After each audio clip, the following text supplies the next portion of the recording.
শুভ সন্ধিয়া সকলোকে। যেহেতু আজি সোমবাৰ, ল'ৰা ছোৱালীকেইটা পঢ়ি আছে আৰু অলপমান ধূনা ঘূৰাই দিব আহিলোঁ। যিহেতু মা সৰস্বতীৰ নাম লৈ প্ৰাৰ্থনা কৰক বুলি।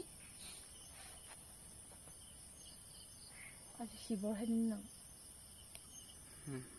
এইখন আহিছোঁ প্ৰথম পাৰ দি।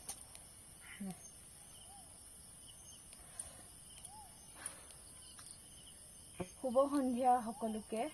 আৰু আজি সোমবাৰ, যিহেতু ল'ৰা ছোৱালীক অকণমান ধূপ ধূনা ঘূৰাই দিবলৈ আহিলোঁ।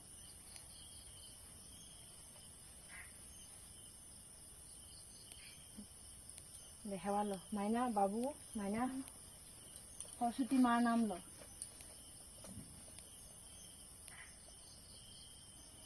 সৰস্বতী মা ৰক্ষা কৰিব মাতা, ল'ৰা ছোৱালী সকলো পঢ়া শুনা প্ৰদান কৰিব, সকলো আপোনাৰ চৰণতে